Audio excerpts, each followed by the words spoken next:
अस्पताल में मरीजों से रिश्वत लेने वाले 2 डॉक्टर समेत 9 गिरफ्तार, कंपनियों को भी बनाते थे निशाना।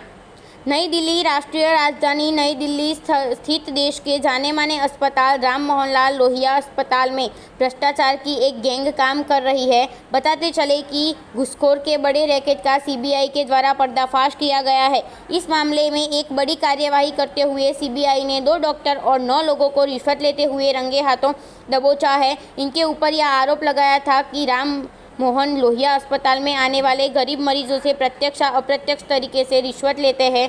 इनके ऊपर यह भी आरोप है कि यह सभी मरीजों और कंपनियों के मेडिकल रिप्रेजेंटेटिव में भी उनकी दवाइयों को भिजवाते के नाम पर रिश्वत लेते हैं। आज इस मामले का खुलासा हुआ तो पता चला कि ये लंबे समय से रिश्वतखोरी के इस धंधे में संलिप्त थे। अब तक ये न जाने कितने लोगों को ठग चुके होंगे।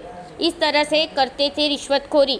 सूत्र बता रहे हैं कि जिस शातिर तरीके से यहाँ पर रिश्वतखोरी का रैकेट चल रहा था, उसे जानकारी सीबीआई के अधिकारी भी हैरान रह गए। यहाँ पर 5 अलग अलग तरीकों से रिश्वत दी जा रही थी, जिनमें कि चिकित्सीय उपकरणों के सप्लाई के बदले रिश्वत, अलग अलग ब्रांड की दवाइयों को सप्लाई के बदले रिश्वत, जेब में चिकित्सीय उपकरण की सप्लाई की एवज में रिश्वत, घूस लेकर मरीजों को भर्ती और फर्जी मेडिकल सर्टिफिकेशन बनवाने के एवज में रिश्वत लेने का काम किया जा रहा था।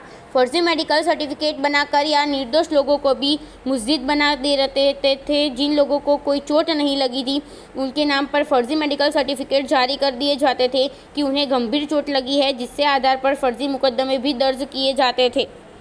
गरीब मरीजों को भी नहीं बख्शा। सूत्रों से ये भी जानकारी मिली है कि डॉक्टर ने गरीब मरीजों को भी नहीं छोड़ा। बड़े की फिल्मी अंदाज में यहाँ पर जितने भी लोग थे उन्हें रिश्वत ले गई बताने के लिए अस्पताल की नए नर्स शालू शर्मा के साथ मिलकर अस्पताल का कर्मचारी भुवन जायसवाल अक्सर मरीजों के रिश्वत लेता था। यहाँ मरीजों से अपॉइंटमेंट और डॉक्टर से पर्सनल मुलाकात तथा भर्ती करवाने के बदले में पैसे लिया करता था। यह भी आरोप लगाया था कि एक मरीज के परिजनों को इन्होंने धमकी दी थी कि अगर घूस के पैसे नहीं दिए तो उनकी गर्भवती पत्नी का इलाज रुकवा देंगे और बिना मेडिकल ट्रीटमेंट के अस्पताल से उनकी छुट्टी भी कर दी जाएगी। दे चलेगी परेशान। मरीज के पति ने घूस के पैसे भुवन जायसवाल और यूपीआई की वजह पेमेंट किए थे, तब जाकर कहीं उसकी पत्नी का इलाज हुआ था। डॉक्टर के नाम पर कलंक। विशेष सूत्रों के जरिए जानकारी मिली है कि यहाँ पर जो रिश्वत लिया जा रहा था उसके मुख्य रूप में डॉक्टर पर्वत गोंडा और डॉक्टर अजय राज का था। उन्हें गिरफ्तार कर लिया गया है। ये दोनों कार्डियोलॉजी डिपार्टमेंट में सहायक प्रोफेसर के तौर पर काम कर रहे हैं। सूत्रों ने यह भी बताया है कि डॉक्टर पर्वत गोंडा के द्वारा नरेश नागपाल से रिश्वत दी गई थी। गौरतलब के नरेश नागपाल की company Nagpal technology private limited चिकित्सकीय उपकरणों की सप्लाई करती है। इन्हीं मेडिकल इक्विपमेंट में को अस्पताल में इस्तेमाल किए जाने की अनुमति देने के लिए प्रोफेसर डॉक्टर पर्वत गोंडा के द्वारा रिश्वत की मांग की गई थी। उन्होंने नरेश नागपाल से यह कहा था कि घूस की बकाया रकम समय पर पहुंचा दे, अन्यथा उनकी सप्लाई रोक दी जाएगी।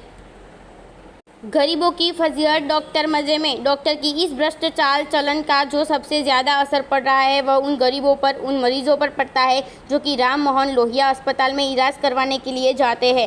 ना तो इन जैसे भ्रष्ट डॉक्टरों का पेट कभी भरता है और ना ही गरीबों के पास इनके लिए देने के पैसे होते हैं। लेकिन फिर भी ये डॉक्टर इतने भ्रष्ट है कि मुर्दे से भी पैसा निकालने की कला इन्हें आती है। कुछ तो छोड़ दिया जाए तो सीबीआई के द्वारा जिन डॉक्टरों को ट्रैप किया गया है, इन लोगों ने रिश्वतखोरी का एक रैकेट यहाँ पर बिछा रखा था।